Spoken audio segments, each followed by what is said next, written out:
Ángel, buenos días a todos. Me da la impresión de que tengo que decir buenos días porque por los nombres de las personas que ha saludado el presentador para este chat, pues me da la impresión de que la inmensa mayoría de ustedes son de América Latina. Eh, México, Cuba, Bolivia, Perú, Chile, en fin, de aquel lado del Atlántico. Bueno, nuestra disciplina, la gerencia de riesgos, es aburrida. ¿Es aburrida nuestra disciplina?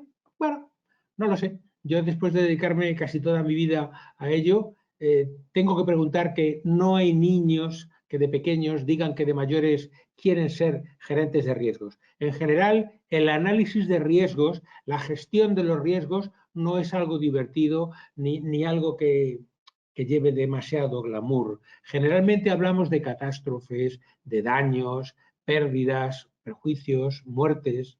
A propósito de muerte, ¿ustedes se han dado cuenta de que cuando hablamos del riesgo de la muerte, de que una persona o varias personas fallezcan, nos referimos a la solución mediante el seguro de vida? Es un eufemismo. En fin, y hablamos de muchos prejuicios, pero bueno, de eso hablaremos otro día. Hoy, teniendo en cuenta que es verano, estamos en pleno mes de agosto, voy a intentar hacer un experimento con ustedes. Y ese experimento consiste en hablar de los temas de riesgos, del enfoque global de los riesgos. Nos vamos a centrar en unos cuantos de ellos. En el enfoque post-pandemia, después de todo lo que ha sucedido en los tiempos recientes con el COVID-19, en fin, los riesgos operacionales que aquejan a las empresas, los riesgos de la reputación, la reputación, la imagen corporativa, la importancia de las apariencias en el mundo de la empresa. También los riesgos legales. Haré un pequeño inciso en la visión desde el foro de Davos, las conclusiones del foro de Davos de 2021. Alguno que me haya oído en algún otro webinar o en alguna de las clases de la escuela sabrá que yo soy un aficionado y sigo el foro de Davos desde hace años por la importancia de las conclusiones que allí se consiguen. Pero lo original de esta sesión de esta tarde es que voy a intentar hacer con ustedes, les pido perdón de antemano por ser un experimento, pero el experimento va de cine. Voy a intentar llegar a los conceptos de gerencia de riesgos a través del mundo de la cinematografía, a través de películas famosas.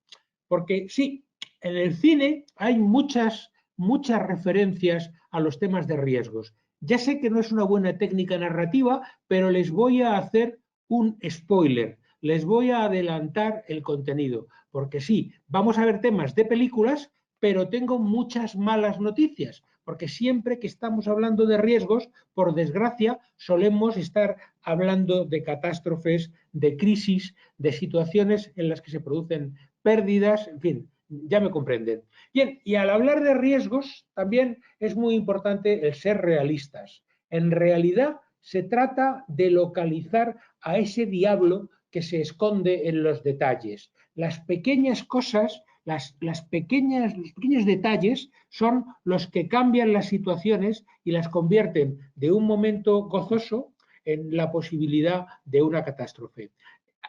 Además en este 2021, después de todo lo del COVID, que parece que ya se empieza a superar en muchos sitios, no en todo el mundo todavía, pero ya se va superando, las empresas se enfrentan a retos muy complejos, a un momento extremadamente difícil. Y precisamente hablando de eso, de peligros, de dificultades, la primera película que traigo aquí a su consideración es una bastante buena, de Harrison Ford, a alguno le sonará, Peligro Inminente, es una película que ha sido muy exitosa, está basada en una de las novelas de Tom Clancy. Y fíjense en la frase que acompaña al título de la película, la verdad necesita un defensor. Y es una frase que casi pasa desapercibida y que luego a lo largo de la película, aquellos que la hayan visto o los que se animen ahora a verla, esa frase queda como un poco desvanecida. ¿Por qué? Bueno, también algunas paradojas de este film. Esta película, ¿saben ustedes a qué se dedicaba precisamente el autor de la novela, Tom Clancy? Pues sí, se dedicaba a los temas financieros, al mundo de los riesgos, a los seguros, hasta que decidió hacerse novelista y también le fue que no volvió al mundo de las finanzas.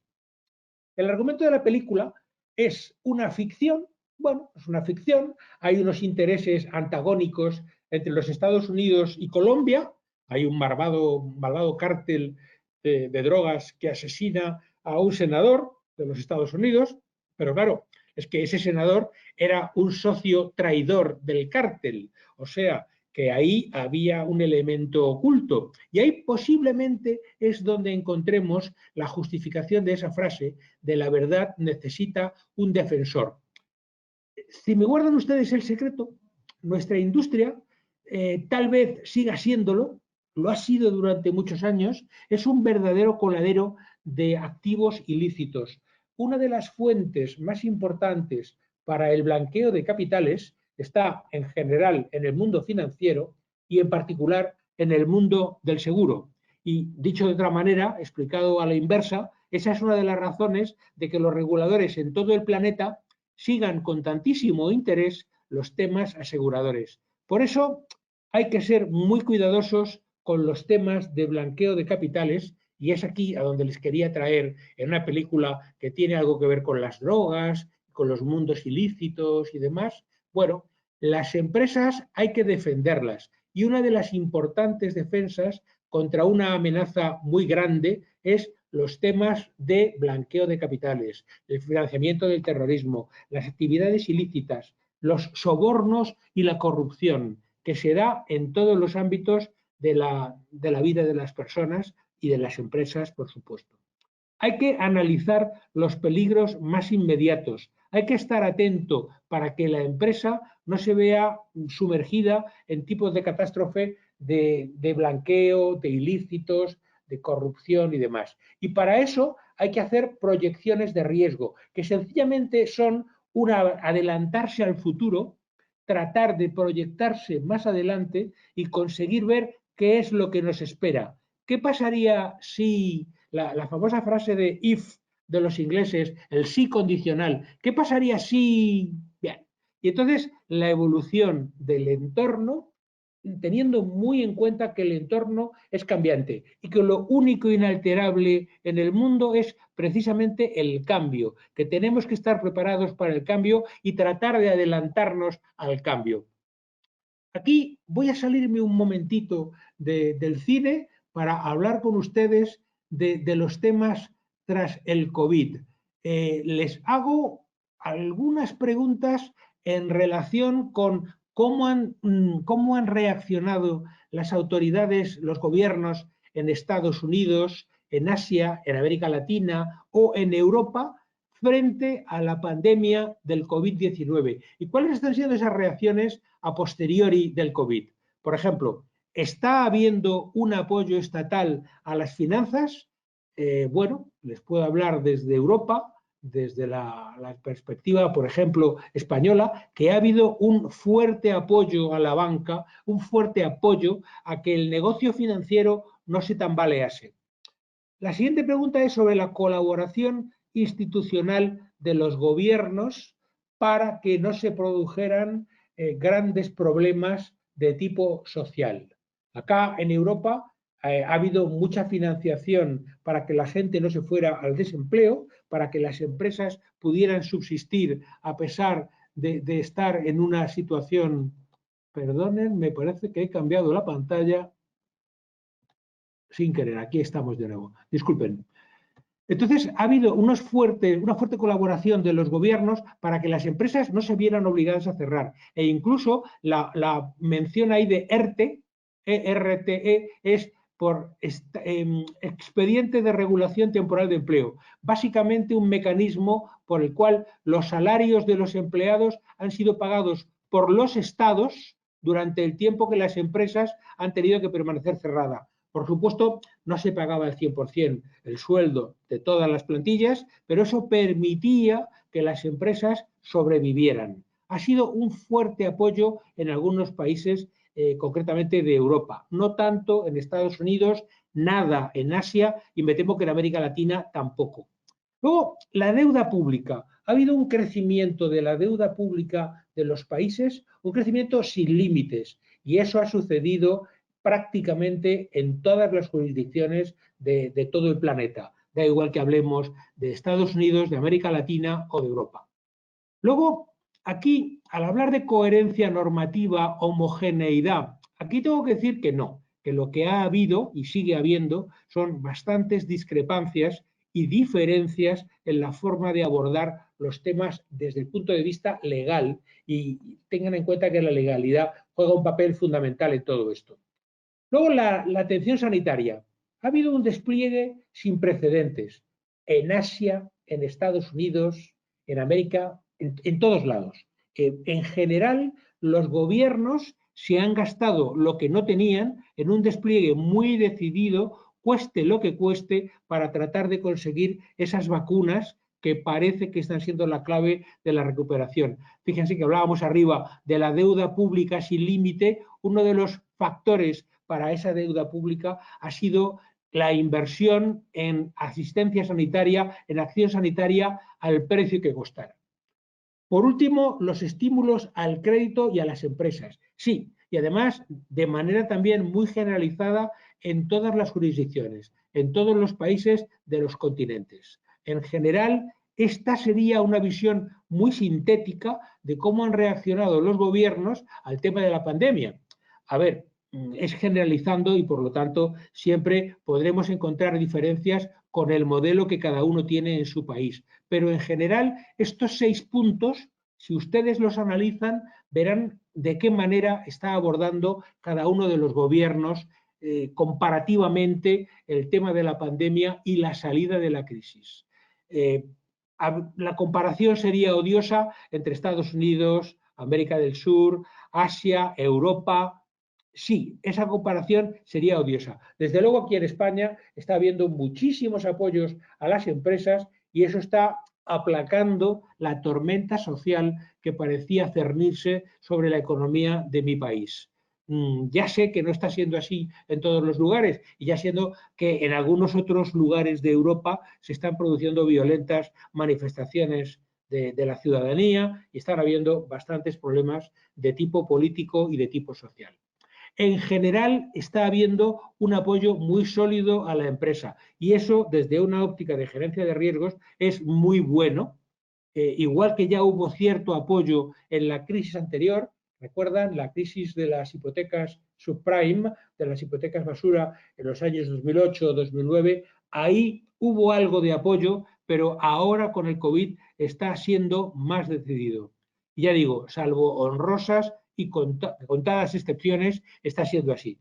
Esta es una de las verdades que yo quería remarcar como que necesita un defensor. Insisto, la comparación entre escenarios de un país o de un continente a otro, podríamos hacer un análisis regionalista que sería complejo, pero que al final nos llevaría a unas conclusiones similares. Bien, a partir de ahí, los apoyos firmes de parte del Estado juegan un papel trascendental en este asunto. Y es bueno que los estados se hayan dado cuenta, algunos demasiado tarde, algunos han tardado mucho en poner una respuesta frente al COVID, pero la respuesta normal ante una catástrofe de tan enorme naturaleza es definitivamente la incertidumbre. Sin apoyos firmes del Estado se habría creado mucha más incertidumbre en las economías, eso habría llevado a un relajamiento, a una laxitud del ciclo económico, habría habido menos inversión, temores de los inversionistas, cierres de empresas y un posible cataclismo empresarial. Dicho de una manera positiva, ¿conviene esperar a que vengan tiempos mejores? Bueno, sí, espero que compartan ustedes esta visión. Ya sé que lo de las situaciones es diverso, depende desde el país desde el que se analice. Soy consciente de que en América Latina hay muchos países que todavía están sufriendo horriblemente con el tema de los fallecimientos y la ausencia o escasez de vacunas. Pero, en fin, la cosa va por barrios y no vamos a entrar, no tendríamos tiempo hoy de entrar en un análisis regional país por país. Pero Los conceptos generales son esos y la importancia de que el Estado se haya involucrado en la solución de esta crisis. Esto me lleva al Foro Económico de Davos. Ahí se reúnen desde hace más de 50 años los grandes de la política, de las ONGs, de las empresas manufactureras, la tecnología, las finanzas. Se reúnen para debatir, evaluar tendencias y contribuir a mejorar el mundo. Tratar de ver cómo conseguir un mundo más estable. Aquí tienen en la página tienen la posibilidad de descargar el último Risk Report, el último reporte de riesgos que hace el Foro Económico de Davos y que lo pueden descargar. Es muy fácil de localizar. Es un informe muy interesante. Yo lo sigo, ya les decía, ya les he dicho y los que me conozcan lo saben, que yo lo sigo desde hace años y si me permiten les resumo muy brevemente los contenidos principales del Foro de Davos. Aquí tienen ustedes una imagen muy bruta de los últimos 14 años, desde el 2007 en adelante. Los colores son importantes. El color violeta indica temas tecnológicos, el color rojo indica riesgos societarios, el naranja riesgos geopolíticos, el verde riesgos medioambientales y el azul económico. Si ven ustedes hacia la izquierda de la imagen, en los años 2007 y siguientes predominaba el color azul, lo que más preocupaba a los grandes de la política, de la economía, de las empresas, del mundo, en el Foro de Davos, era lo azul, lo económico. Fíjense que arriba, las 5 primeras franjas de colores se hacen referencia al likelihood, a la probabilidad. O sea, ahí se analizan los riesgos cada año desde el punto de vista de la probabilidad. Y abajo, las 5 franjas de abajo, que también predomina el color azul en el lado izquierdo de la pantalla, lo que se evalúa es el impacto, la preocupación por el impacto, es decir, la potencia económica de un determinado peligro. Si se dan cuenta, a la izquierda predomina el color azul de lo económico y a la derecha el color predominante es el verde de los temas medioambientales. Les recomiendo que vean en detalle este documento y si alguno tiene dudas desde la escuela se lo podemos hacer llegar, porque es un compendio importantísimo de las preocupaciones en materia de riesgos a nivel planetario en todo el mundo. Bien, pues ahora vemos las conclusiones que el Foro de Davos ha sacado en febrero este año, en 2021. Y primero vemos el panorama por probabilidad, es decir, qué tan probable es que un tema suceda. Y la preocupación número 1, en el HIT de los 10 principales peligros, la número 1 es el clima extremo. La segunda es el fracaso en la acción climática. La tercera, el daño medioambiental de origen humano. Cuarta, fíjense, en rojo, de color sociológico, rojo, el tema de las enfermedades infecciosas, que hasta ahora estaba ausente en los 50 años del Foro de Davos. Estaba presente, pero de una forma muy residual, de una manera muy poco ponderada. Bien, pues aquí tienen ustedes cuáles son esas preocupaciones y cuál es su posicionamiento unas respecto de las otras. Luego están por aquí las armas de destrucción masivas, la crisis de recursos naturales, la crisis de deuda, interesantísimo tema, el colapso de las infraestructuras tecnológicas, en fin, las preocupaciones más acuciantes del mundo resumidas de una forma muy gráfica en una página muy pequeña. Y entonces aquí vuelvo a enlazar estos peligros inminentes porque precisamente en la perspectiva del Foro de Davos este año, en 2021, se ha incluido una categoría que son Clear and Present Dangers, o sea, peligros inminentes, que por eso me vino la idea de ligarlo con esta película de Harrison Ford. Y esos son los peligros inminentes y les pongo además el porcentaje de preocupación de las personas que asisten al Foro de Davos, que como les digo son líderes mundiales en política, finanzas, manufactura, etcétera. Y estos serían los 10 peligros más inminentes que ven esas personas y el porcentaje hace referencia a la cantidad de ellas que declararon que eso les resultaba preocupante, que ese tema les resultaba preocupante. Fíjense que el 58% se muestra preocupado por las enfermedades infecciosas y su dispersión. Bien, seguimos. Otra película. Cambiamos de película. No vamos a entrar en un análisis por gremios, por tipos de actividades ni demás, pero las amistades peligrosas hay que tener en cuenta que el apoyo estatal, como decíamos antes, tiene que ser muy, muy decisivo. Es decisivo.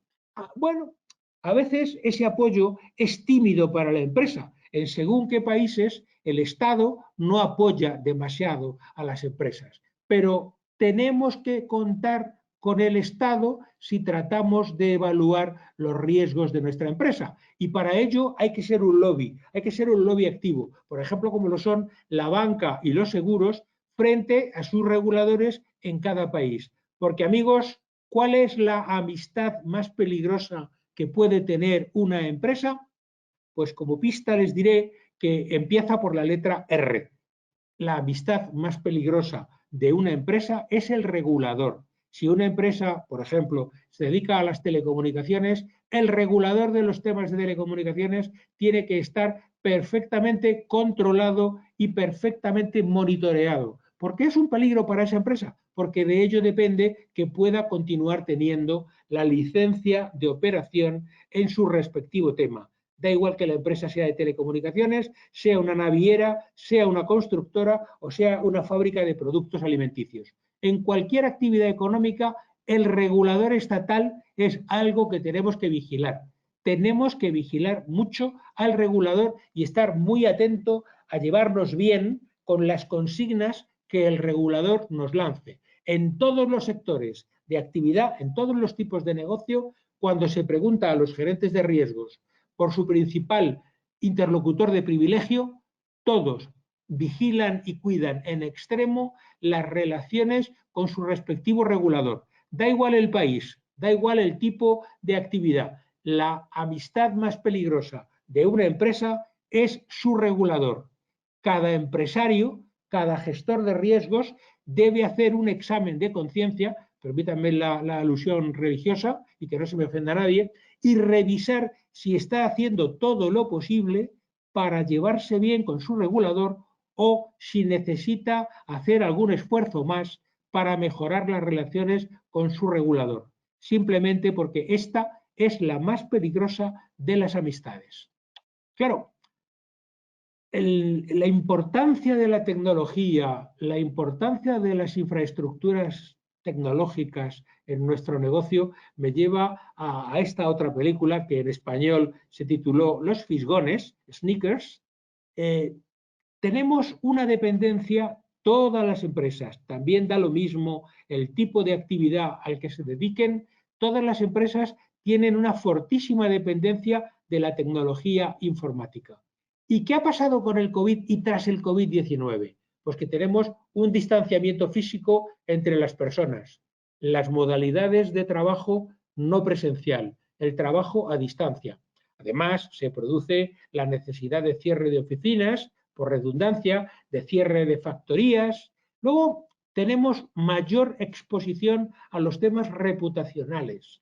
Y además, crece muchísimo el comercio y la entrega de productos a través de Internet, del teléfono. Es decir, todo redunda en una mayor dependencia de la tecnología informática. Y como bien saben, ahí hay perspectivas de daño porque hay muchas organizaciones, muchos piratas que se dedican al ataque informático y tenemos riesgos muy, muy acrecentados. Por eso es un área de riesgos importantísima la cibernética, el área de tecnología informática, por esa serie de razones que les pongo ahí brevemente, los daños que causa el propio ataque, la posible pérdida de confianza de los clientes, los daños reputacionales e incluso las sanciones y las multas regulatorias, porque las autoridades en todo el mundo están elevando su exigencia día tras día ante la importancia de estos temas. La cuestión cibernética es un mundo de peligros importantísimos. Solo en los últimos 6 meses del año actual, el precio del seguro cibernético ha subido al doble y en algunas jurisdicciones, por ejemplo en Inglaterra, el precio se ha triplicado. ¿Y eso significa? Pues significa que están habiendo más casos, más incidencias y más ataques informáticos. Y los clientes, las empresas, me temo que no son conscientes todavía de que el riesgo informático es un tema de suma importancia. En este caso, las malas noticias, amigos, las tienen que dar ustedes, los gerentes de riesgos. Precisamente el gerente de riesgos tiene que estar siempre atento a estas cosas y ser la voz que lance la alarma sobre la importancia de las coberturas ciber, primero las protecciones de la plataforma informática de la empresa, pero por si esas protecciones fallan, poder contar con un buen nivel de aseguramiento, llegado el caso, que nos permita salir de una situación comprometida. Bien, aquí tienen otra película, Atrápame si puedes, de Leonardo DiCaprio, que también tiene que ver con el distanciamiento físico, el trabajo no presencial, el cierre de oficinas, la ley de los rendimientos marginales decrecientes, la desintermediación y una serie de cosas que está llevando a que se produzcan, por ejemplo, muchas fusiones en el ámbito de las corredurías, en el ámbito de los brokers de seguros. ¿Ustedes ven sostenible tanta fusión, tanta compra de unas empresas por otras? Yo creo que estamos teniendo demasiada velocidad en esto, por eso lo de atrápame si puedes, y que tras el COVID se impone una reflexión en las empresas antes de que sigan en esa vorágine de compras unas con otras. Por ejemplo, el mundo de las agencias de viajes, en muchos lugares del mundo, con la desintermediación, la posibilidad de comprar los viajes, los billetes, las reservas de hotel, etcétera, directamente a través de Internet, los que se dedicaban al negocio de agencia de viajes lo han pasado muy mal. Bueno, pues este tipo de cosas significan que las tendencias cambian. Las grandes superficies de venta de productos, los grandes supermercados, las grandes cadenas de tiendas también lo han estado pasando mal y lo van a seguir pasando mal, porque Amazon, AliExpress, Apple, Google, etcétera, están introduciendo criterios nuevos en la venta y distribución de productos y eso al final se traduce en riesgos operacionales que son una preocupación global también de suma importancia para las empresas. Les dejo aquí también el link para un artículo muy interesante de la revista Business Insurance en el Reino Unido, en Inglaterra, en la que se habla de que, por ejemplo, los seguros de responsabilidad para directivos han aumentado su precio en un 130%, es decir, han más que duplicado su precio. Eso significa que tenemos mercados de aseguramiento menos estables y que vamos a seguir observando tensiones y cambios en este entorno.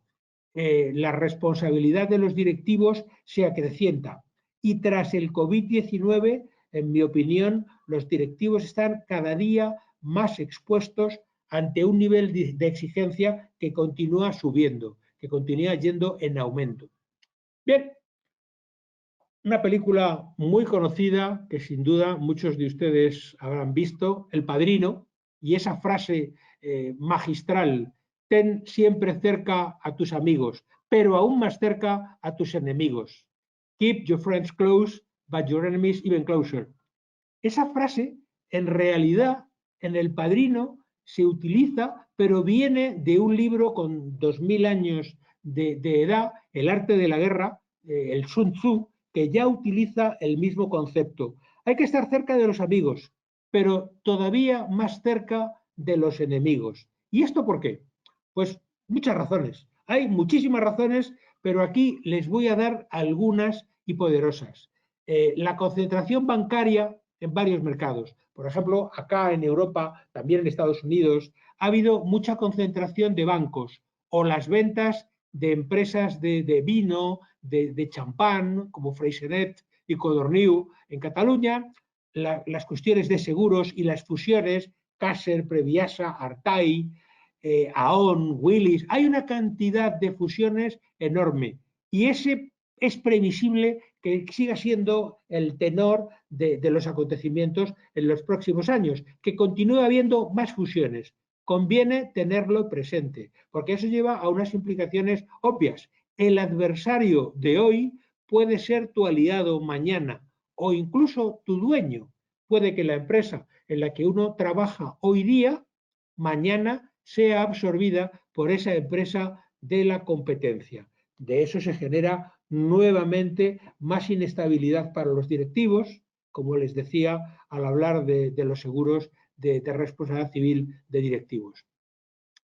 Claro, otra razón brutal para estar cerca de los enemigos. Les hablaba antes del regulador, del gobierno, del Estado local o la autonomía, que hoy nos machaca, pero es que mañana puede ser nuestro mejor aliado porque la situación política y social es tan fluida, es tan etérea y tan cambiante que necesitamos capacidad de influir no solo hacia abajo, sino también hacia arriba, hacia el ámbito político, hacia los gobernantes, hacia los reguladores. Y les pido disculpas por algo tan obvio que seguramente ustedes ya saben, pero hay que tener un plan A, siempre un plan en caso de catástrofe, que sería el plan B como salvaguarda, y a ser posible tener un plan tercero, un plan C, que eso en gerencia de riesgos es un clásico. Se denomina planes de contingencia o Business Continuity Plan,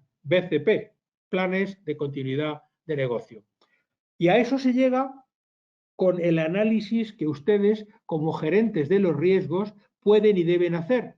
Análisis de riesgos, mapeo de los riesgos para conseguir tener preparado ese plan normal, ese plan A, ese plan B y a poder ser un tercer plan, un plan de escape, un plan de contingencia.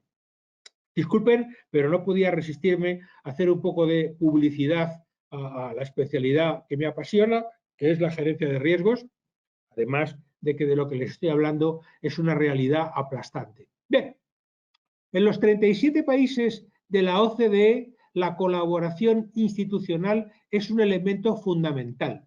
Y ahí lo que se cita es la importancia de la interconexión entre la empresa y el gobierno. Y por desgracia, esa interconexión no siempre se da. Además, no siempre encontramos esa coherencia necesaria en las acciones gubernamentales. Les hablo en este caso de España o de Europa, donde los gobiernos en general están sumamente debilitados. La democracia y el cambio de un gobierno, lo de las elecciones cada 4 años, hace que los programas de gobierno sean o tengan una tendencia a debilitarse, a ser a mal gobierno en general.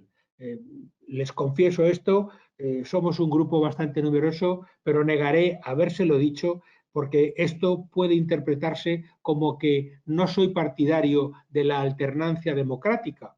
No, no es que no lo sea, soy partidario, pero sí que tiene unos valores negativos indudables porque se pierde coherencia en la acción gubernamental. Y además los gobernantes tratan de gobernar para ese ciclo de 4 años y pensando solamente en ser reelegidos. De nuevo ilustro este problema con la imagen de la película Las amistades peligrosas. Bien, continuamos. Porque claro, el asunto sigue estando en la debilidad estructural que afecta a la economía y que debilita todo el entramado. Les pongo aquí la imagen de una cadena porque el eslabón más débil de esa cadena es por donde esa cadena se romperá. Es decir, la fuerza de la cadena siempre será igual a la de su eslabón más débil. Y entonces, ¿qué eslabón débil veo yo aquí? Bueno, yo veo que todas las economías en general del mundo occidental, y eso afecta a Europa, a América Latina, etcétera, somos fuertemente dependientes del gigante estadounidense. Tenemos una dependencia demasiado notable de Estados Unidos y de su moneda, el dólar. ¿Qué tanto dependemos del dólar? Porque hay otra potencia emergente, amigos, que sin duda todos conocen y que es China. Y de nuevo, la solución clásica de la gerencia de riesgos. Analicemos qué tanta dependencia tenemos del dólar americano, análisis, mapeo de riesgos y planes de contingencia, porque el dólar puede estar en un momento de incertidumbre y puede haber problemas en el horizonte. Bien, otra película muy interesante, El cliente, un suicidio presenciado por un menor, pero antes de suicidarse, el suicida le revela al niño un terrible secreto, entonces el FBI trata de presionar al niño para que cuente el secreto. El argumento es casi el nuestro, porque tenemos suicidas, inocentes, policías celosos, abogados valientes. En general, en el tema de la gerencia de riesgos, nos encontramos con un escenario bastante parecido al de esta película de Tommy Lee Jones y Susan Sarandon. Al final, tenemos que estar priorizando en el cliente. Tenemos que hacer un análisis constante del contexto que tenemos con nuestros clientes. ¿De veras estamos cuidándonos de los clientes? Tenemos que darle la justa importancia que tiene y que no sea simplemente una frase en los documentos comerciales. No, que el cliente de veras sea lo más importante para nosotros. Claro, y en tercer lugar, que los clientes perciban ese interés que ponemos en servirles. Los clientes son la clave de la continuidad y de la supervivencia de una empresa. Y no se nos puede olvidar, da lo mismo cuál sea la actividad que tengamos, da lo mismo que hagamos zapatos, que fabriquemos automóviles o que nos dediquemos a la intermediación financiera y seamos un banco. Da lo mismo. El cliente tiene que ser el eje de todos nuestros desvelos y además hay que hacerlo conscientemente, tiene que ser algo que traspase en todos los niveles de la empresa y tiene que ser suficientemente percibido por los clientes. Al final, el cliente, como en la película era muy inocente, el nuestro tenemos que evaluar si es tan inocente. En aquella el cliente era un niño, era un muchachito joven. El cliente nuestro, ¿qué tan inocente es? ¿En qué dirección está evolucionando nuestra clientela? ¿Qué tanto la conocemos? ¿Qué fenómenos observamos de esta clientela? ¿Cómo va la cantidad de clientes que ganamos y la cantidad de clientes que perdemos? La globalización, la deslocalización, la aparición de nuevos competidores, los hábitos cambiantes, que además cambian muy deprisa. ¿Tenemos sucursales de más? ¿O tenemos que cambiar a un modelo más externalizado y más de teletrabajo? Vean, por ejemplo, la experiencia de la banca en Europa y particularmente en España, en mi país, que se ha pasado de una banca prácticamente en toda calle, en cada esquina había una sucursal bancaria, a que se estén cerrando cientos, miles de oficinas bancarias, además de una imparable ola de fusiones que no sé si aporta valor. En fin, hablando del cliente podríamos llegar a muchas otras conclusiones, pero no les cansaré con esto y voy a pasar a otro concepto. Bueno, sigo con lo del cliente, ese cliente que Netflix, Amazon o Google tanto cultiva, pero es un cliente que ahora se comunica por WhatsApp y que vigila obsesivamente por Internet y compara prestaciones y compara precios y ese cliente tenemos que estar muy pendientes de él en el mundo de hoy si queremos que nuestras empresas sobrevivan. De nuevo, les ruego su indulgencia por recordarles conceptos tan elementales y tan básicos. Bien, en la banca por Internet y en los seguros, por hablar del mundo financiero, aún más vía móvil. Yo recuerdo cuando se vendían enciclopedias y las familias generalmente pagaban las enciclopedias a plazos, porque una enciclopedia era cara, eran libros muy costosos. Fíjense el síndrome de las enciclopedias, que hoy día están superadas completamente por Internet y que no tienen prácticamente valor. Bueno, pues a ese síndrome es al que me refiero, a ese síndrome, igual que al uso del dinero, aplicaciones de pago telemático, de pago instantáneo, tipo Bizum, el poder pagar a través del teléfono móvil. Ya hemos visto antes la preocupación desde el punto de vista de riesgo por los temas tecnológicos, pero es que todo esto nos lleva al límite del riesgo en varios sentidos.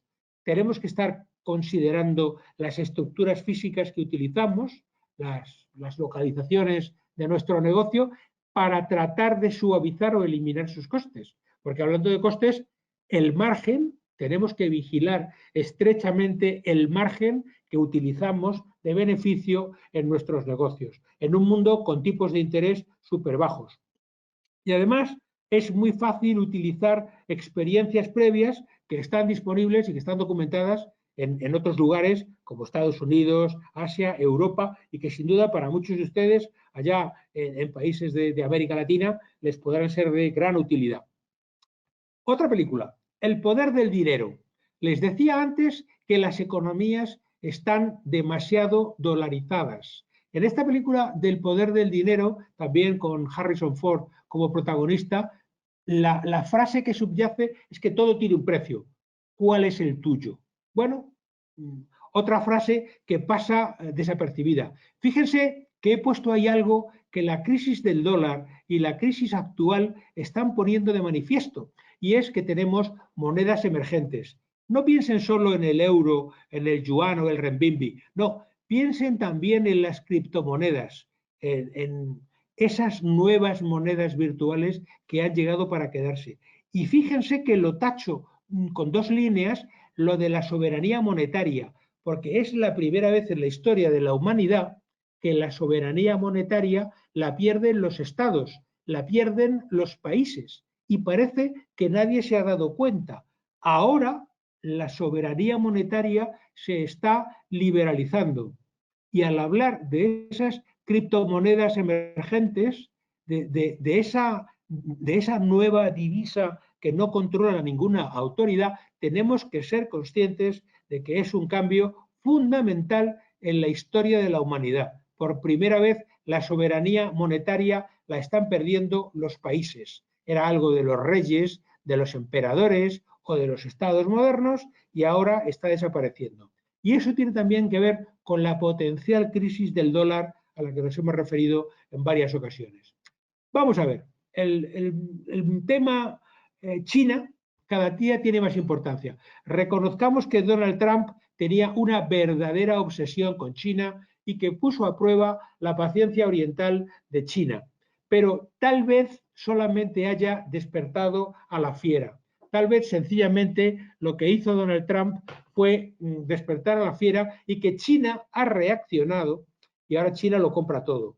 En América Latina, en África, en Europa. Acá, por ejemplo, en Portugal han comprado una compañía de seguros importantísima, que es Fidelidade, que es la compañía de seguros nacional de Portugal, la más importante, y que ahora es propiedad china.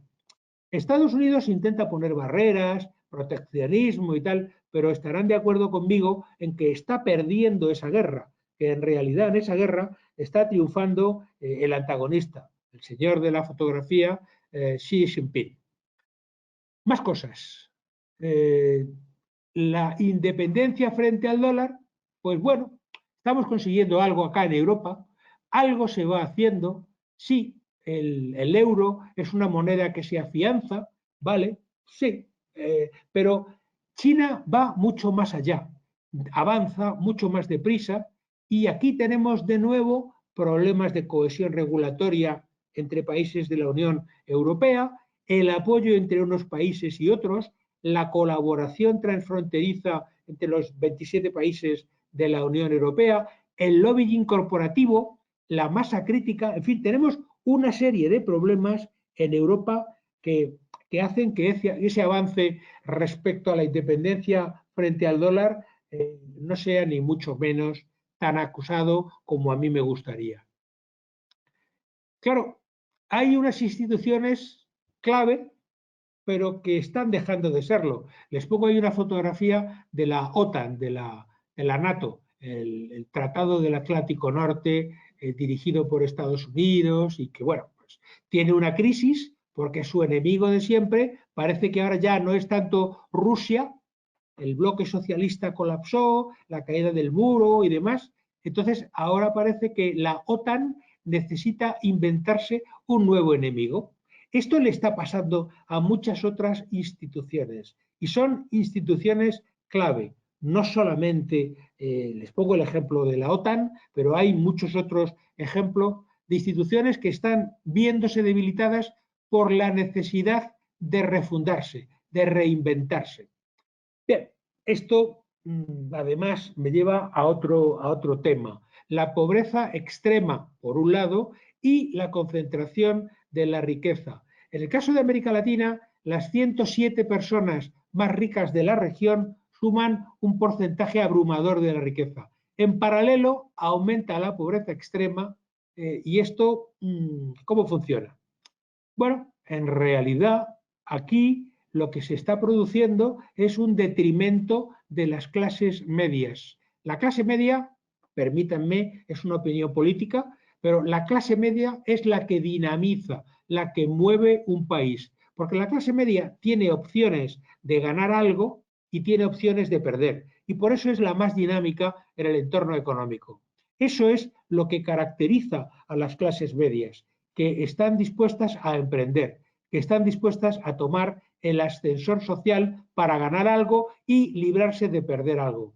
Acá un ejemplo muy cercano, en Portugal, pues el ascensor nunca ha funcionado. Y acá en España el ascensor se ha roto, se ha estropeado. Ya no hay posibilidad de que las clases medias triunfen y vayan adelante. Y eso tiene que ver con la concentración de la riqueza y el detrimento de las clases medias.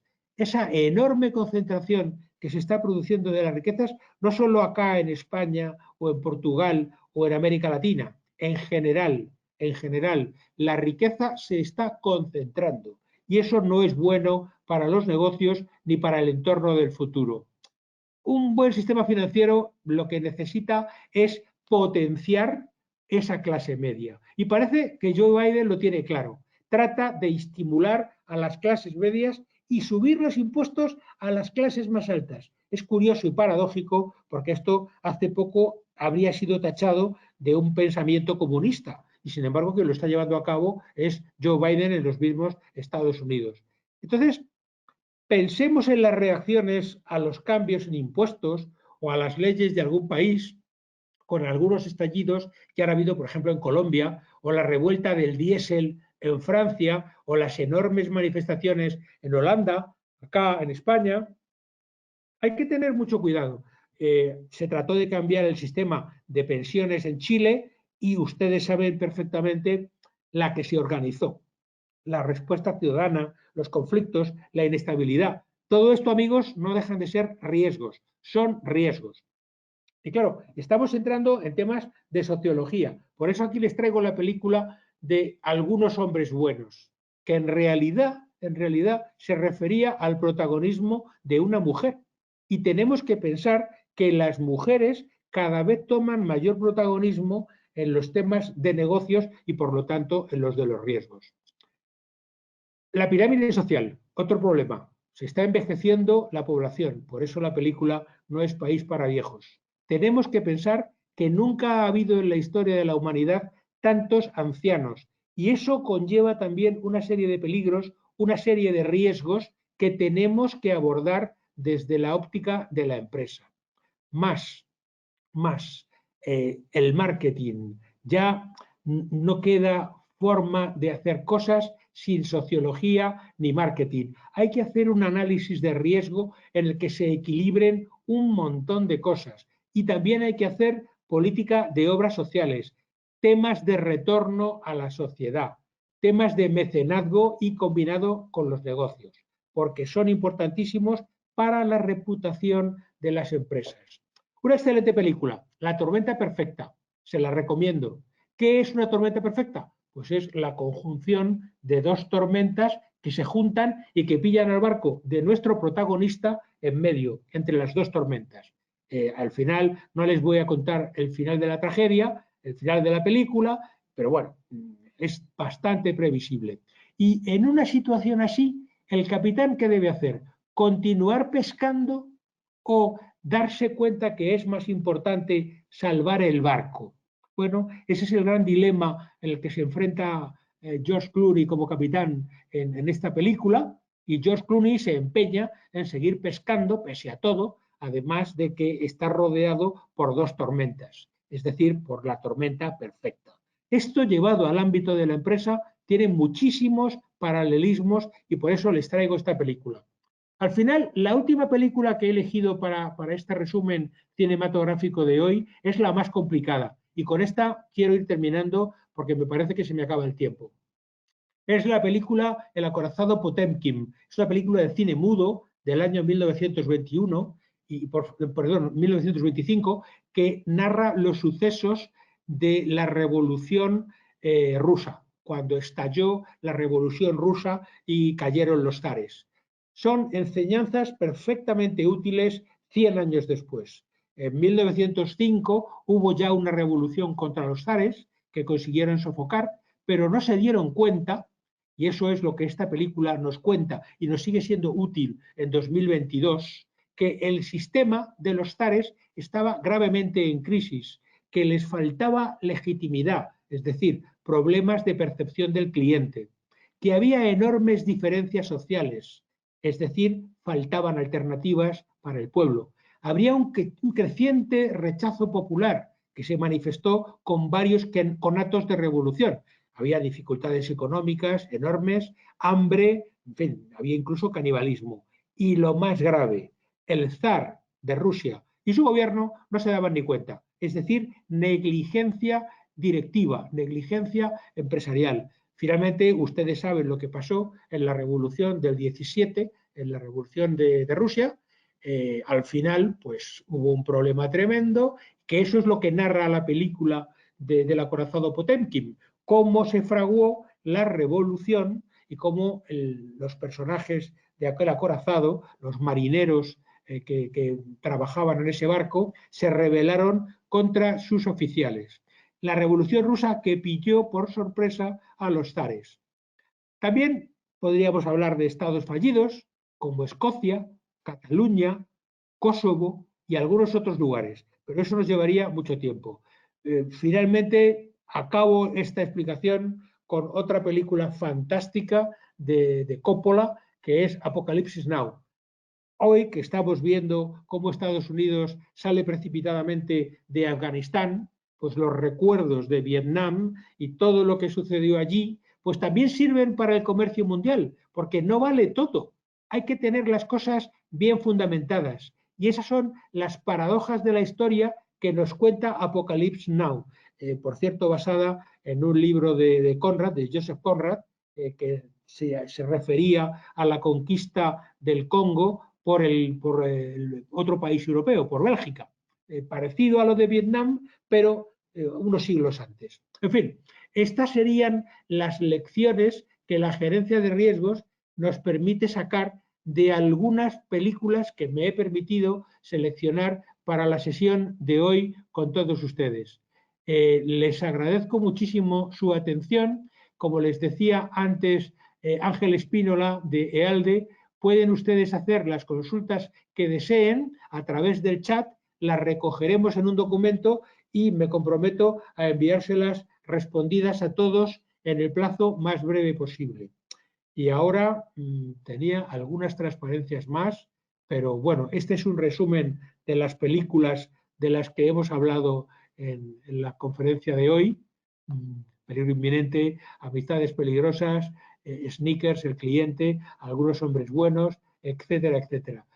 Yo creo que de cada una de ellas se pueden extraer conclusiones y enseñanzas útiles para el tema de la gerencia de riesgos.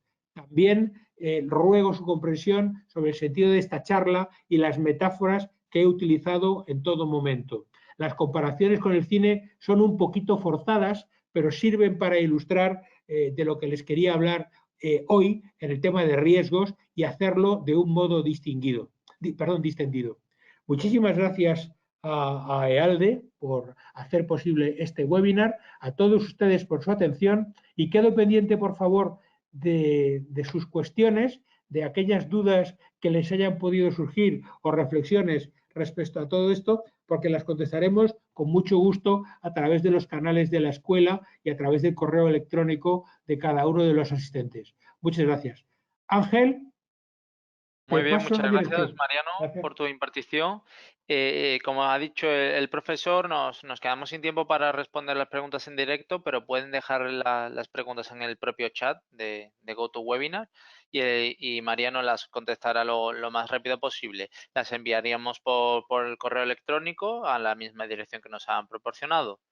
Igualmente, recordarles que a lo largo del día de mañana recibirán un email con la grabación completa del webinar para que la puedan volver a visualizar.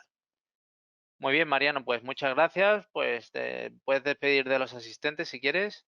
Muchas gracias a todos. Ha sido un placer. Hasta la vista. Muy bien, muchas gracias, Mariano, y muchas gracias a todos los asistentes. Esperamos contar con vuestra participación en nuestros próximos webinars. Saludos y buen día.